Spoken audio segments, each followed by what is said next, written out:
गांव का किशोर एक टूटी फूटी झोपड़ी में रहता था। वो इतना अनपढ़ था कि अपना नाम तक नहीं लिख सकता था, लेकिन उसकी आंखों में एक ऐसी समझ थी जो किताबों से नहीं जिंदगी की मार से पैदा होती है। बचपन में ही उसके पिता चल बसे थे। माँ दूसरों के घरों में बर्तन मांजती मांजती बीमार पड़ गई और एक दिन चुपचाप चली गई। स्कूल का मुंह उसने कभी देखा नहीं, क्योंकि पेट की आग ने उसे बहुत पहले मजदूरी के मैदान में उतार दिया था। वो पत्थर ढोता, ईंट उठाता, खेतों में हल चलाता और शाम को थके कदमों से घर लौट आता, जहां सिर्फ सन्नाटा उसका इंतजार करता था। किशोर की शादी भी उसकी मर्जी से नहीं हुई थी। हालात ने उसे उस मोड़ पर लाकर खड़ा कर दिया था जहां अकेलापन बोझ बन चुका था। उसकी पत्नी भारती सीधी सादी और सहनशील थी, लेकिन गरीबी ने उसके चेहरे की मुस्कान बहुत जल्दी छीन ली। शादी के कुछ ही सालों बाद जब उनका बेटा विराट पैदा हुआ तो किशोर पहली बार जिंदगी से डरा। उसने अपने बेटे को गोद में उठाया तो उसके हाथ कांप रहे थे, खुशी से नहीं बल्कि इस डर से कि क्या वो इस नन्ही जान को वो सब दे पाएगा जो एक पिता को देना चाहिए। वो जानता था कि उसके पास ना पढ़ाई है, ना जमीन, ना पैसे, सिर्फ मजदूरी से सनी हथेलियां और टूटी हुई कमर है। विराट जैसे जैसे बड़ा होने लगा, किशोर के भीतर एक अजीब सा दर्द पलने लगा। जब गांव के दूसरे बच्चे स्कूल जाते तब विराट भी उन्हें देखता और पूछता, बाबा मैं कब पढ़ने जाऊंगा। किशोर उस वक्त आंखें झुका लेता। फिर भी उसने मन ही मन ठान लिया था कि चाहे उसे कितना भी दर्द क्यों ना सहना पड़े, वो अपने बेटे को अपने जैसा अनपढ़ नहीं बनने देगा। गांव के लोग किशोर को अक्सर ताने देते। कोई कहता, अनपढ़ आदमी पढ़ाई का सपना देख रहा है, तो कोई हंसकर बोलता, तेरा बेटा भी तेरे जैसे मजदूरी बनेगा। ये बातें किशोर के सीने में तीर की तरह चुभती, लेकिन वो कभी जवाब नहीं देता। वो जानता था कि जवाब शब्दों से नहीं, हालात बदल कर दिया जाता है। दिन में वो पहले से ज्यादा मेहनत करने लगा। रात को भी कहीं मजदूरी मिल जाए तो चुपचाप निकल पड़ता। उसकी पीठ झुकने लगी, हाथों की नसें उभर आई, लेकिन उसकी आंखों में एक ही सपना चलता रहा, विराट का भविष्य। भारती अपने पति की हालत देखकर कई बार रो पड़ी। वो कहती, इतना मत करिए, शरीर जवाब दे जाएगा। लेकिन किशोर बस इतना कहता, अगर आज मेरा शरीर टूटेगा तो कल मेरा बेटा नहीं टूटेगा। वो अपनी तकलीफ को शब्दों में नहीं कह पाता था, क्योंकि अनपढ़ होने का सबसे बड़ा दोष यही होता है कि इंसान अपने दर्द को ठीक से बयां नहीं कर पाता, बस उसे चुपचाप जीता रहता है। विराट जब पहली बार स्कूल गया तो उसके पैरों में जूते नहीं थे, किताबें उधार की थी और कपड़े कई बार सिले हुए। स्कूल के बच्चे उसका मजाक उड़ाते, लेकिन किशोर रोज दूर से स्कूल की दीवार के पास खड़ा होकर उसे देखता। उसे अक्षर पहचान नहीं आते थे, लेकिन वो इतना जरूर पहचानता था कि उसका बेटा उन बेंचों पर बैठकर वो सीख रहा है जो उसकी जिंदगी में कभी नहीं आया। उस पर किशोर की आंखें भर आती और वो मिट्टी में बैठकर भगवान से बस यही मांगता कि उसके बेटे की राह उससे अलग हो। लेकिन जिंदगी सिर्फ सपनों से नहीं चलती। किशोर की कमाई कभी कभी इतनी कम हो जाती कि घर में चूल्हा भी ना जले। कई रातें ऐसी आई जब उसने खुद भूखा रहकर विराट को खाना खिलाया। किसी को पता भी नहीं चला कि एक अनपढ़ पिता अपने पेट की आग को कैसे दबाकर अपने बेटे के भविष्य को सींच रहा है। उस मौन त्याग में कोई शोर नहीं था, कोई तारीफ नहीं थी, बस एक पिता का निस्वार्थ प्रेम था जो शब्दों का मोहताज नहीं था। विराट के स्कूल जाने के कुछ ही महीनों बाद किशोर ने महसूस किया कि अनपढ़ होने का असली दर्द अब उसे पहले से ज्यादा चुभने लगा है। जब कभी स्कूल से कोई सूचना आती या मास्टर जी किसी कागज पर कुछ लिखकर भेजते तो किशोर उसे पढ़ नहीं पाता। वो कागज हाथ में लेकर देर तक देखता रहता, जैसे अक्षर खुद बोल पड़ेंगे, लेकिन वे चुप रहते। आखिरकार उसे पड़ोसी के पास जाना पड़ता। और हर बार उसकी आत्मा का एक टुकड़ा वहीं टूट कर रह जाता। लोग ऊपर से मदद कर देते, लेकिन उनकी आंखों में छिपी हंसी किशोर साफ देख लेता था। उसे लगता जैसे उसकी अनपढ़ता पूरे गांव के सामने नंगी हो गई हो। एक दिन स्कूल में अभिभावकों की बैठक थी। किशोर को बताया गया कि उसे जरूर आना चाहिए। वो पूरी रात सो नहीं पाया, उसे डर लग रहा था। मास्टर जी से नहीं, डर अपनी ही कमी से। वो जब स्कूल पहुंचा तो चारों तरफ पढ़े लिखे पिता खड़े थे। कोई सरकारी नौकरी में था, कोई शहर से आया था। वे आपस में अंग्रेजी हिंदी मिलाकर बातें कर रहे थे और किशोर चुपचाप एक कोने में खड़ा रहा। जब मास्टर जी ने उससे विराट के बारे में बात की और कुछ सवाल पूछे तो किशोर सिर्फ सिर हिलाता रहा। उसके पास जवाब थे लेकिन शब्द नहीं थे। उस दिन विराट ने पहली बार अपने पिता को झुका हुआ देखा। स्कूल से लौटते समय उसने धीरे से पूछा, बाबा आप कुछ बोले क्यों नहीं? किशोर कुछ पल चुप रहा, फिर बोला, बेटा बोलने के लिए शब्द चाहिए होते हैं। ये कहते हुए उसकी आवाज भारी हो गई। विराट उस उम्र में सब समझ तो नहीं पाया, लेकिन उसने अपने पिता की आंखों में छिपा दर्द देख लिया। उसी दिन उसके मन में एक संकल्प जन्मा, जिसे उसने किसी से कहा नहीं। वो पढ़ेगा और इतना पढ़ेगा कि उसके बाबा को कभी किसी के सामने सिर न झुकाना पड़े। किशोर की हालत दिन ब दिन बिगड़ती जा रही थी। लगातार मेहनत से उसका शरीर जवाब देने लगा था। कमर में दर्द रहने लगा, हाथों में छाले अब जख्म बन चुके थे। फिर भी वो रुका नहीं। उसे लगता था कि अगर वो रुक गया तो विराट का भविष्य भी वहीं थम जाएगा। कई बार ऐसा हुआ कि मजदूरी के पैसे सीधे स्कूल की फीस में चले गए और घर में सिर्फ नमक रोटी बची। भारती कई बार फूट फूट कर रोई, लेकिन किशोर हर बार एक ही बात कहता, गरीबी सह लेंगे लेकिन अज्ञान नहीं। विराट जैसे जैसे कक्षा में आगे बढ़ता गया, उसकी समझ भी तेज होती गई। वो किताबों से नई दुनिया देख रहा था, लेकिन जब घर लौटता तो पिता की टूटी चप्पलें, फटे कपड़े और थका हुआ चेहरा उसे भीतर तक हिला देता। कई बार वो सोचता कि पढ़ाई छोड़कर काम करने लगे ताकि बाबा को आराम मिल सके, लेकिन जब वो ये बात किशोर से कहता तो किशोर की आंखों में गुस्सा और डर एक साथ नजर आता। वो पहली बार सख्त आवाज में बोला, अगर तू पढ़ाई छोड़ेगा तो समझ लेना कि मेरी सारी मेहनत बेकार हो जाएगी। उस दिन विराट ने समझ लिया कि उसके पिता के लिए पढ़ाई सिर्फ उम्मीद नहीं, बल्कि जीवन मरण का सवाल है। समाज का व्यवहार और कठोर होता जा रहा था। रिश्तेदार ताने मारते, इतना पढ़ाकर क्या करेगा, आखिर मजदूर ही बनेगा। कोई कहता अनपढ़ आदमी का बेटा ज्यादा दिन स्कूल में नहीं टिकता। किशोर ये सब सुनता। वो जानता था कि उसका दोस्त उसकी अनपढ़ता है, लेकिन उसी दोस्त को वो अपने बेटे की ताकत बनाना चाहता था। यही उसका सबसे बड़ा संघर्ष था, अपनी कमी को ही अपनी प्रेरणा बनाना। विराट अब कक्षा 5 में पहुंच चुका था और पढ़ाई में तेज होने लगा था, लेकिन उसके साथ ही घर की हालत और ज्यादा बिगड़ने लगी थी। एक साल ऐसा आया जब गांव में काम लगभग खत्म हो गया। खेत सूखे पड़े थे, ईंट भट्टों में मजदूर निकाल दिए गए थे और किशोर कई कई दिन काम की तलाश में भटकता रहता। कई बार वो सुबह निकलता और शाम को खाली हाथ लौट आता। उन दिनों घर में सिर्फ एक ही सवाल गूंजता था, आज चूल्हा जलेगा या नहीं। किशोर अपनी झोपड़ी के बाहर बैठकर आसमान की तरफ देखता और सोचता कि शायद ऊपर वाला उसकी परीक्षा ले रहा है, ये देखने के लिए कि एक अनपढ़ पिता कितनी दूर तक अपने बच्चे के लिए लड़ सकता है। एक दिन विराट स्कूल से लौटा तो उसकी आंखें लाल थी। उसने कुछ नहीं कहा, बस चुपचाप बैठ गया। भारती ने पूछा तो वो रो पड़ा। पता चला कि स्कूल में कुछ बच्चों ने उसके कपड़ों और जूतों को लेकर मजाक उड़ाया था और एक बच्चे ने ये तक कह दिया था कि तेरा बाप तो अनपढ़ मजदूर है, तू क्या ही पढ़ेगा। ये बात किशोर के कानों तक पहुंची तो उसके भीतर कुछ टूट गया। वो गुस्से में स्कूल जाने को उठा, लेकिन आधे रास्ते में रुक गया।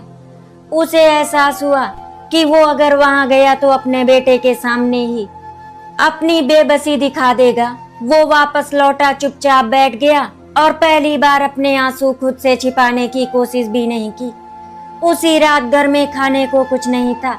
भारती ने बच्चों के पुराने कपड़े सिलने का काम किसी से लिया था, लेकिन पैसे अगले हफ्ते मिलने वाले थे। किशोर ने विराट को सुला दिया और खुद बाहर निकल गया।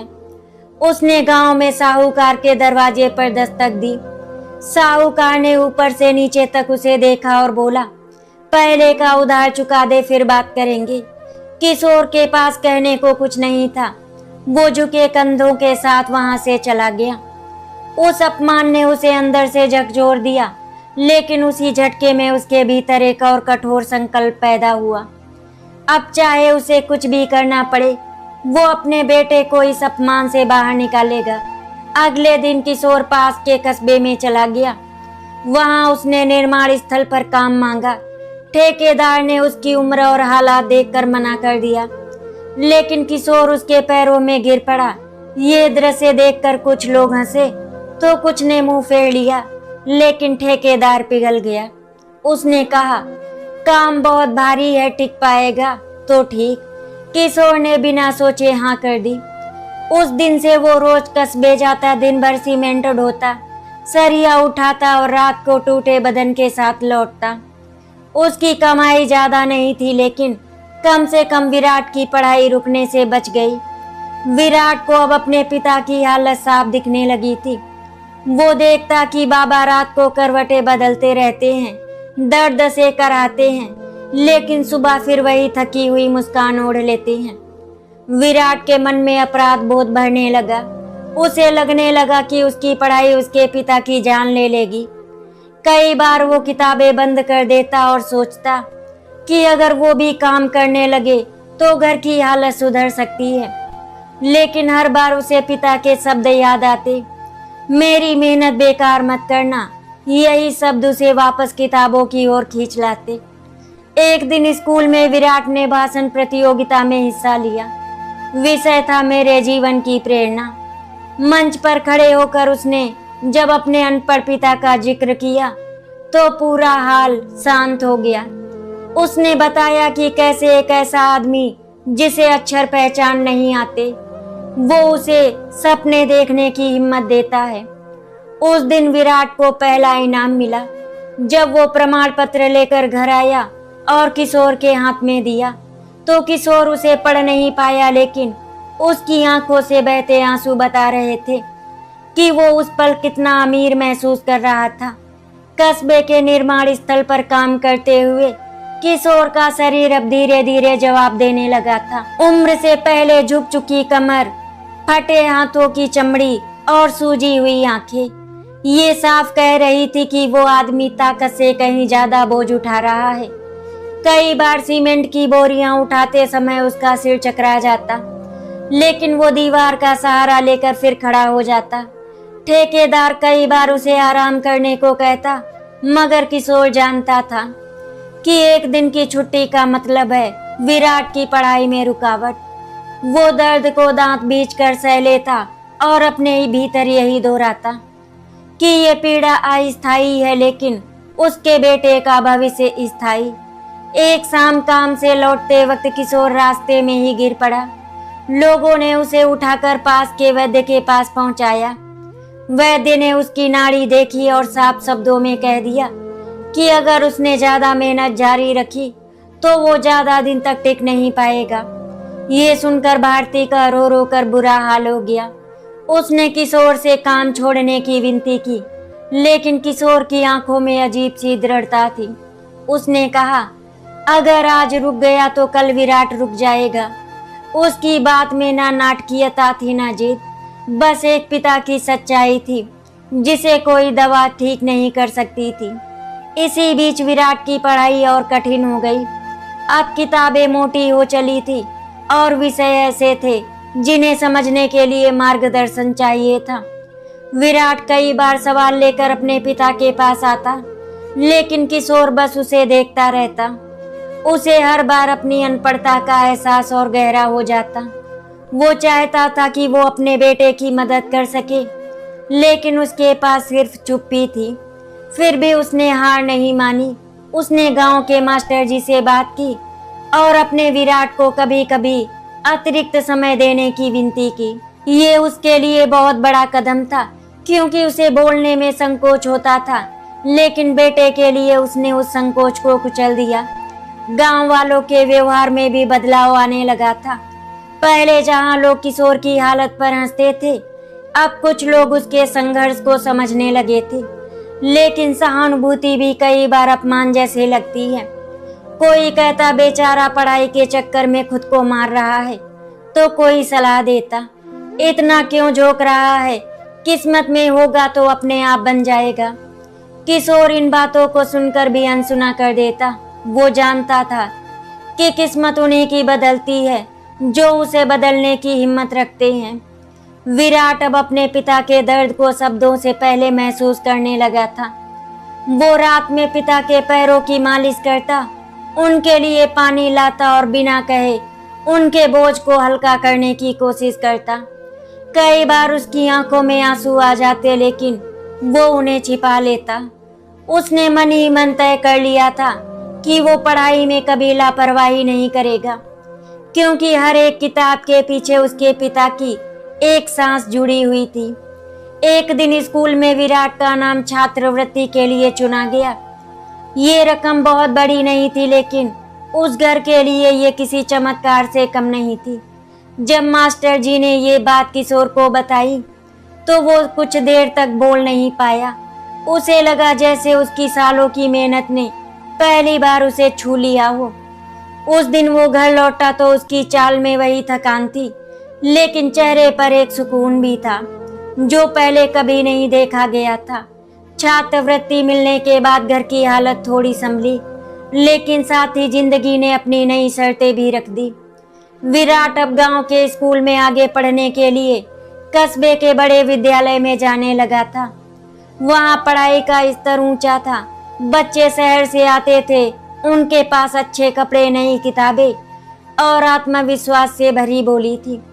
विराट शुरू में खुद को बहुत छोटा महसूस करता था। हर दिन जब वो वहां से लौटता तो उसके भीतर एक चुपचाप डर पलता रहता। क्या वो इस दुनिया में टिक पाएगा? किशोर ये सब समझता था, भले ही वो शब्दों में ना कह पाता हो। वो बस बेटे के कंधे पर हाथ रखकर इतना कहता, धीरे धीरे सब हो जाएगा। कस्बे के स्कूल तक जाने के लिए रोज का किराया देना पड़ता था। छात्रवृत्ति से कुछ मदद मिल जाती, लेकिन पूरी नहीं होती।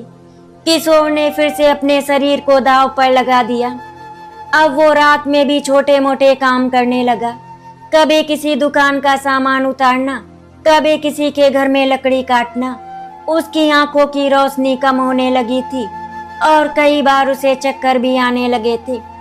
भारती डरती थी कि कहीं ये मेहनत एक दिन उसे हमेशा के लिए उससे ना छीन ले, लेकिन वो जानती थी कि उसे रोकना अब असंभव है। विराट की पढ़ाई में एक बड़ा मोड़ तब आया जब उसे अंग्रेजी और गणित में दिक्कत होने लगी। स्कूल के शिक्षक तेजी से पढ़ाते थे और विराट कई बार पीछे रह जाता। वो रात में देर तक पढ़ता, लेकिन कई बातें समझ में नहीं आती। ऐसे में वो अपने पिता को देखता जो पास ही लेटा दर्द से करा रहा होता। उस दृश्य को देखकर विराट की आंखें भर आती। उसे लगता कि अगर वो असफल हुआ तो उसके पिता का सारा त्याग व्यर्थ हो जाएगा। यही डर उसे फिर से किताबों में डुबो देता। एक दिन विराट ने हिम्मत करके स्कूल के पुस्तकालय में जाना शुरू किया। वहां वो कुछ घंटों बैठकर पढ़ता, संदर्भ किताबें देखता और धीरे धीरे समझ बढ़ाने लगा। लाइब्रेरियन ने उसकी लगन देखी और उसे अतिरिक्त किताबें देने लगा। विराट को पहली बार एहसास हुआ कि ज्ञान सिर्फ पैसे से नहीं, जिज्ञासा से भी मिलता है। ये बात वो घर आकर अपने पिता को बताता और किशोर चुपचाप सुनता रहता। उसे सब समझ तो नहीं आता, लेकिन वो जानता था कि उसका बेटा सही रास्ते पर है। इसी दौरान गांव में एक चर्चा फैलने लगी कि किशोर अपनी हैसियत से ज्यादा सपना देख रहा है। कुछ लोग भारती को समझाने लगे कि इतना पढ़ाने से लड़का शहर भाग जाएगा और तुम्हें भूल जाएगा। ये बातें भारती के मन में डर भर देती, जब उसने ये बात किशोर से कही तो किशोर देर तक चुप रहा, फिर बोला, अगर पढ़कर वो मुझसे आगे निकल जाएगा तो यही मेरी जीत होगी। उसके शब्दों में ना शिकायत थी ना स्वार्थ, बस एक पिता का विशाल दिल था। विराट अब समझने लगा था कि पढ़ाई सिर्फ नौकरी पाने का रास्ता नहीं, बल्कि ये सम्मान पाने का भी जरिया है। वो हर परीक्षा को अपने पिता की मेहनत से जोड़कर देखता। जब भी उसे थकान महसूस होती, उसे अपने पिता के फटे हाथ याद आ जाते, वही हाथ जिन्होंने उसे चलना सिखाया था, अब उसके भविष्य को थामे हुए थे। समय के साथ किशोर की तबीयत अचानक बहुत तेजी से बिगड़ने लगी। लगातार मेहनत, अधूरी नींद और वर्षों से दबा हुआ दर्द अब उसके भीतर से अपना हिसाब मांग रहा था। एक सुबह जब वो उठने की कोशिश कर रहा था तो उसके पैर जवाब दे गए और वो वहीं जमीन पर बैठ गया। उसकी सांसें तेज चल रही थी और आंखों के सामने अंधेरा छा रहा था। भारती घबरा गई।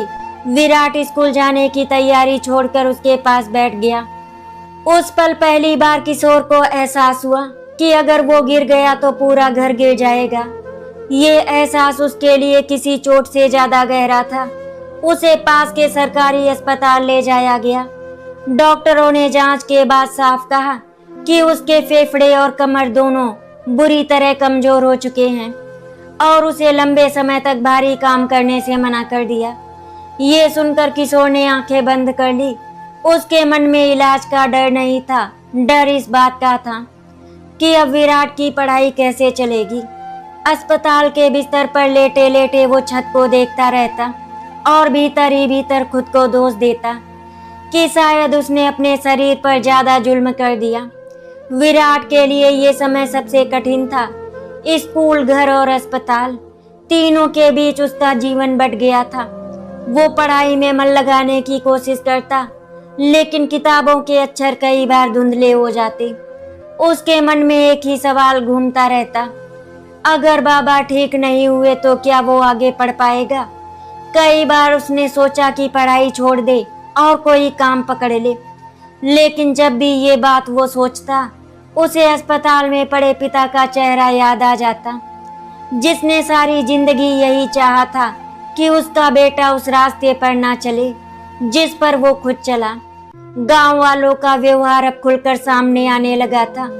कुछ लोग हाल चाल पूछने आते, लेकिन उनकी बातों में दया ज्यादा और उम्मीद कम होती।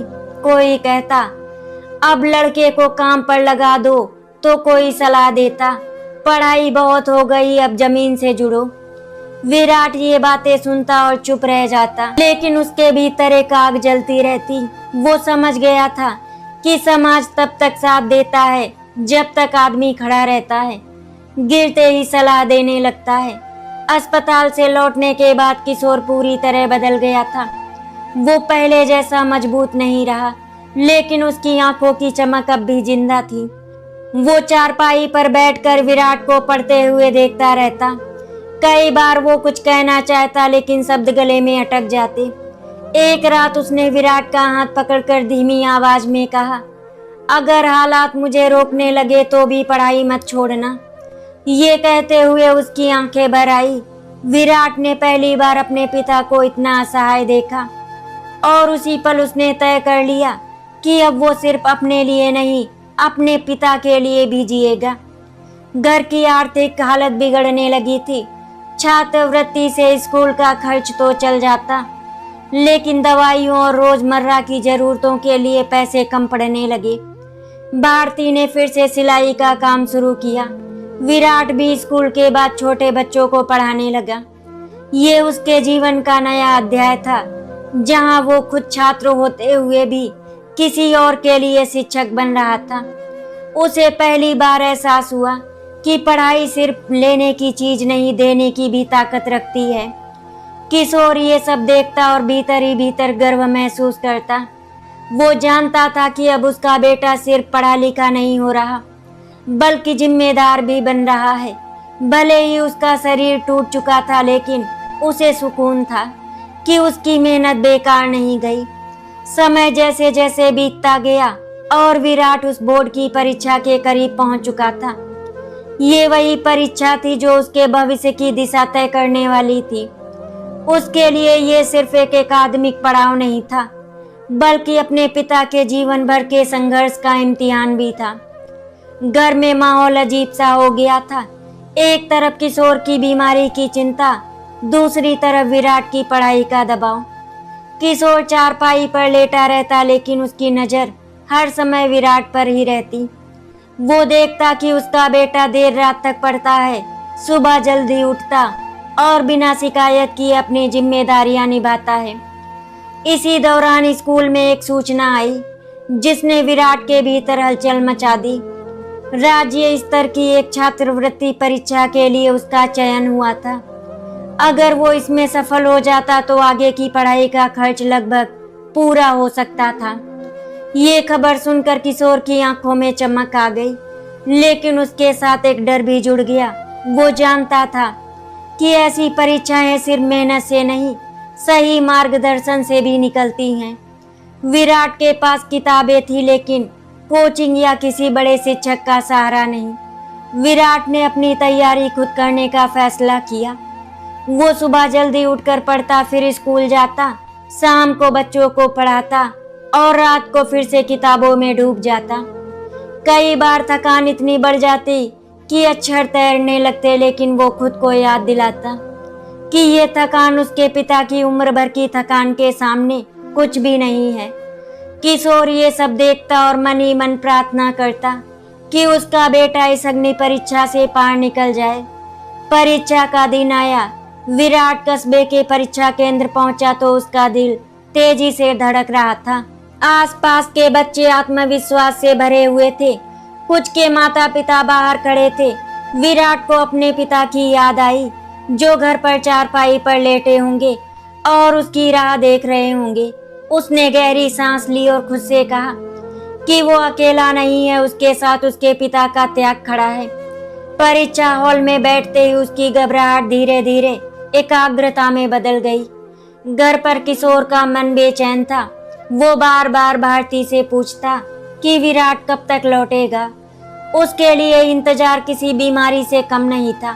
जब शाम को विराट लौटा तो किशोर उसकी आंखों में झांकने लगा, जैसे वहां से ही परिणाम पढ़ लेगा। विराट ने कुछ नहीं कहा, बस पिता के पैर छू लिए। उस मौन में ही सब कुछ छिपा था, डर उम्मीद दोनों। परिणाम आने में कई हफ्ते लग गए। उन दिनों में किशोर की हालत और बिगड़ती गई। कई बार उसे लगता कि शायद वो उस दिन को देख भी पाएगा या नहीं, लेकिन विराट ने हिम्मत नहीं हारी। जब अंततः परिणाम आया और विराट का नाम सफल छात्रों की सूची में था तो पूरे घर में सन्नाटा छा गया। भारती रो पड़ी। विराट की आंखें भर आई और किशोर वो बस छत को देखता रहा। उसके होंठ कांप रहे थे, लेकिन शब्द नहीं निकल रहे थे। उस पल उसे लगा कि उसकी अनपढ़ता, उसकी गरीबी, उसका दर्द, उसका जवाब मिल गया है। छात्रवृत्ति परीक्षा में सफलता के बाद विराट के लिए आगे पढ़ने के रास्ते खुल गए, लेकिन हर खुलते दरवाजे के साथ कुछ दूरियां भी बढ़ने लगी। उसे अब शहर के कॉलेज में दाखिला मिल रहा था, जहां रहना, खाना और पढ़ाई सब था।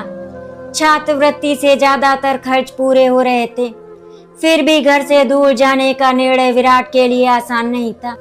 सबसे बड़ी चिंता उसका पिता था, जिसकी तबीयत दिन ब दिन कमजोर होती जा रही थी।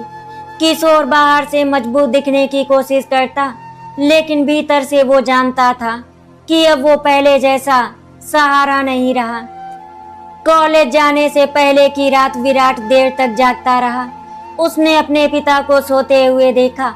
उनका चेहरा झुर्रियों से भरा था, सांसें भारी चल रही थी। विराट को लगा जैसे वो उन्हें छोड़कर नहीं, उनसे कुछ छीन कर जा रहा हो। सुबह जब वो निकलने लगा तो किशोर ने उसे पास बुलाया और कांपते हाथों से उसके सिर पर हाथ रखा। उसने कहा, अब मेरी वजह से मत रुकना। उन शब्दों में एक पिता की आखिरी हिम्मत छिपी थी।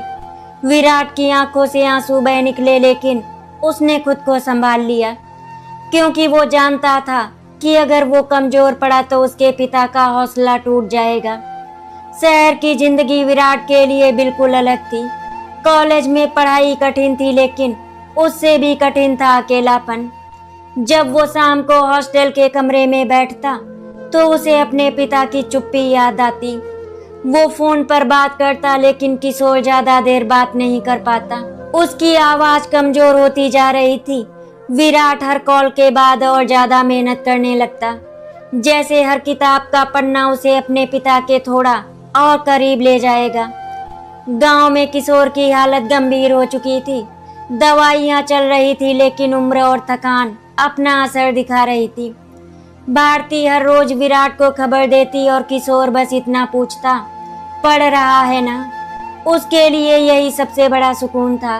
गांव के लोग अब उसकी इज्जत करने लगे थे। वही लोग जो कभी उसे अनपढ़ कहकर ताने देते थे, अब कहते थे कि उसने अपने बेटे को आगे बढ़ाकर सबको जवाब दे दिया। लेकिन किशोर के लिए ये इज्जत देर से आई थी और अब उसे इसकी जरूरत भी नहीं थी। कॉलेज में विराट ने पहली बार महसूस किया कि उसकी जड़ें कितनी गहरी हैं। जब सहपाठी अपने पिता की नौकरियों और सुविधाओं की बातें करते तब विराट चुप रहता। उसे किसी से कम होने का एहसास नहीं होता, बल्कि उसे अपने पिता पर गर्व होता था। उसने कई बार सोचा कि वो अपने पिता की कहानी किसी से कहे, लेकिन हर बार उसे लगता कि ये कहानी शब्दों से बड़ी है। एक दिन अचानक फोन आया कि किशोर की तबीयत बहुत बिगड़ गई है। विराट सब कुछ छोड़कर गांव भागा। रास्ते भर उसके मन में बस यही डर था कि कहीं देर ना कर दे। जब वो घर पहुंचा तो किशोर चारपाई पर लेटा था, आंखें बंद थी। विराट ने उसका हाथ पकड़ा और पहली बार उसे महसूस हुआ कि ये हाथ कितना हल्का हो गया है।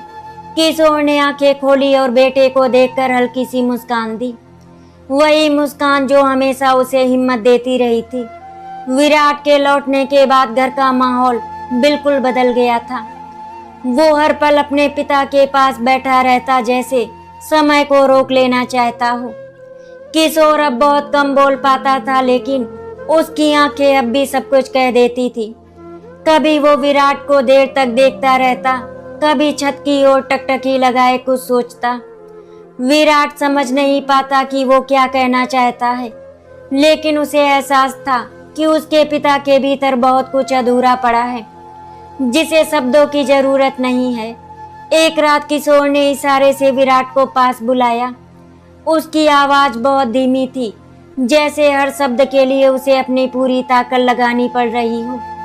उसने कहा कि उसे अपने जीवन का कोई अफसोस नहीं है। उसने माना कि वो अनपढ़ रहा, गरीब रहा, लेकिन उसने कभी अपने बेटे को हारते हुए नहीं देखा। ये कहते हुए उसके चेहरे पर एक अजीब सा संतोष फैल गया।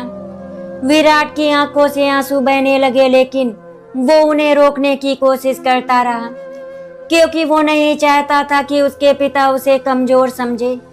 किशोर ने आगे कहा कि असली पढ़ाई किताबों से नहीं, इंसान बनने में होती है। उसने विराट को याद दिलाया कि ज्ञान तभी सार्थक है जब उसमें करुणा और जिम्मेदारी जुड़ी हो। उसने उसे चेताया कि सफलता मिलने पर अपने मूल को भूलना नहीं, क्योंकि जड़ें कट जाएं तो सबसे ऊंचा पेड़ भी गिर जाता है। ये किशोर का वो अंतिम पाठ था जो उसने बिना किसी डिग्री के अपने बेटे को दिया, जीवन का पाठ। अगले कुछ दिनों तक किशोर की हालत स्थिर रही, लेकिन उसकी ताकत लगातार घटती जा रही थी। वो अब ज्यादातर समय सोता रहता और जागता भी तो थकान उसके चेहरे पर साफ दिखती। विराट हर पल उसके पास रहता, उसका हाथ थामे हुए। उसे लगने लगा कि शायद ये साथ अब ज्यादा देर तक का नहीं है। वो भीतर ही भीतर टूट रहा था, लेकिन फिर उसे अपने पिता के शब्द याद आते, कमजोर मत पड़ना। एक सुबह जब सूरज की पहली किरण झोपड़ी में दाखिल हुई तो किशोर ने आंखें खोली और विराट को देखा। उसने हल्के से मुस्कुराकर उसकी ओर देखा, जैसे ये कहना चाहता हो कि अब वो निश्चिंत है। कुछ ही देर बाद उसकी सांसें धीरे धीरे थम गई। ना कोई शोर हुआ, ना कोई शिकायत, बस एक अनपढ़ पिता चुपचाप इस दुनिया से चला गया, अपने पीछे एक पढ़ा लिखा जिम्मेदार इंसान छोड़कर। घर में रोना पीटना हुआ, गांव भर के लोग इकट्ठा हुए। वही लोग जो कभी किशोर को कमतर समझते थे, अब उसके त्याग की बातें कर रहे थे। विराट सब कुछ देख रहा था, लेकिन उसका मन कहीं और था। उसे लग रहा था कि उसके जीवन का ये सबसे मजबूत स्तंभ टूट गया है। फिर भी उस टूटन के बीच उसे एक अजीब सी ताकत भी महसूस हो रही थी, जैसे उसके पिता अब उसके भीतर बस गए हों। किशोर के जाने के बाद विराट का जीवन जैसे दो हिस्सों में बट गया था। एक वो जिसमें उसका पिता उसके साथ था, और दूसरा वो जिसमें वो उनकी यादों के सहारे आगे बढ़ रहा था। अंतिम संस्कार के बाद जब लोग लौट गए और घर फिर से शांत हो गया, तब विराट पहली बार अकेले में फूट फूट कर रोया। ये आंसू सिर्फ शोक के नहीं थे, बल्कि उन अनकहे बलिदानों के थे जो एक अनपढ़ पिता ने बिना किसी अपेक्षा के दिए थे। उसी झोपड़ी में बैठकर वीरान ने खुद से वादा किया कि अब उसकी पढ़ाई सिर्फ उसकी नहीं रहेगी, बल्कि उसके पिता के पूरे जीवन की गवाही बनेगी। विराट वापस शहर लौटा और पहले से कहीं ज्यादा समर्पण के साथ पढ़ाई में जुट गया। कॉलेज के दिनों में उसने हर कठिनाई को अपने पिता की याद से जोड़ा और हर सफलता को उनके चरणों में समर्पित किया। वो अब सिर्फ अच्छे अंक नहीं लाने के लिए पढ़ता था, बल्कि उस सोच के लिए पढ़ता था जो समाज में बदलाव ला सके। समय के साथ वो अपनी पढ़ाई में अव्वल रहने लगा। शिक्षक उसकी समझ और संवेदनशीलता से प्रभावित होने लगे, क्योंकि उसके ज्ञान में अहंकार नहीं, अनुभव की गहराई थी। पढ़ाई पूरी करने के बाद विराट को एक अच्छी नौकरी का प्रस्ताव मिला, लेकिन उसने कुछ समय के लिए उसे टाल दिया। वो गांव लौट आया, उसी जगह जहां उसके पिता ने पूरी जिंदगी मेहनत की थी। उसने वहां बच्चों के लिए एक छोटा सा अध्ययन केंद्र शुरू किया, जहां गरीब परिवारों के बच्चे बिना डर और बिना हीन भावना के पढ़ सके। उसने उस जगह का नाम रखा किशोर शिक्षा केंद्र। ये उसके पिता के लिए सच्ची श्रद्धांजलि थी, जो खुद नहीं पढ़ सके, लेकिन जिसने पढ़ाई को जीवन का सबसे बड़ा मूल्य बनाया। आशा करती हूँ आपको हमारी कहानी अच्छी लगी होगी। अगर आपको हमारी कहानी अच्छी लगी तो वीडियो को लाइक एंड शेयर करें, चैनल को सब्सक्राइब करें। वीडियो देखने के लिए आपका धन्यवाद।